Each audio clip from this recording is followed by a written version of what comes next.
Dhaka reporters unity মিলনায়তনে জাতীয় সমাজতান্ত্রিক দল জেএসটির আলোচনা সভায় অংশ নেন বন্ধুপ্রতিম বিভিন্ন রাজনৈতিক দলের শীর্ষ নেতারা।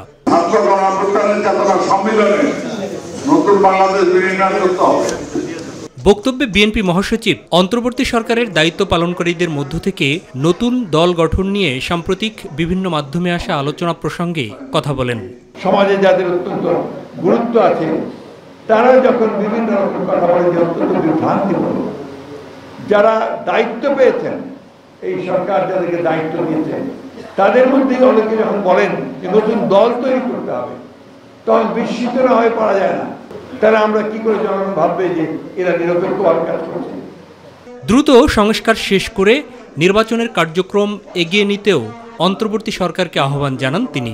বেশ কিছু সংগঠন, বেশ কিছু গোষ্ঠী তারা ইতিমধ্যে কাজ শুরু করেছেন যে এই অন্তর্বর্তীকালীন সরকারকে অনির্দিষ্টকালের জন্য রাখা হবে।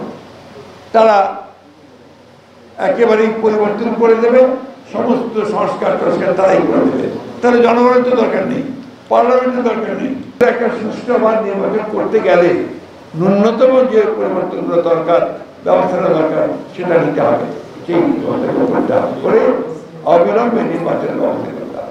পরে বৈষম্যবিরোধী আন্দোলনে আহতদের দেখতে রাজধানীর শেরেবাংলা নগর জাতীয় অর্থোপেডিক ইনস্টিটিউটে যান বিএনপি মহাসচিব। এ সময় তিনি দলের পক্ষ থেকে আহতদের আর্থিক সহযোগিতা প্রদান করেন। পরে গণমাধ্যমের সাথে কথা বলেন মির্জা ফখরুল ইসলাম আলমগীর। প্রত্যেকটি পরিবারকে যারা শহীদ হয়েছে, আহত হয়েছে, তাদেরকে পুনর্বাসন করার জন্য এবং যারা এই হত্যাকাণ্ডের সঙ্গে জড়িত, গণহত্যার সঙ্গে জড়িত, তাদেরকে আইনের আওতায় নিয়ে এসে দৃষ্টান্তমূলক সাজা প্রদানের জন্য। এদিকে পবিত্র ঈদে মিলাদুন্নবী উপলক্ষে বিএনপির নয়াপল্টন কেন্দ্রীয় কার্যালয়ে দোয়া অনুষ্ঠানে অংশ নিয়ে মহানবীর দেখানো পথে সমাজ গড়ার আহ্বান জানান দলটির স্থায়ী কমিটির সদস্য নজরুল ইসলাম খান।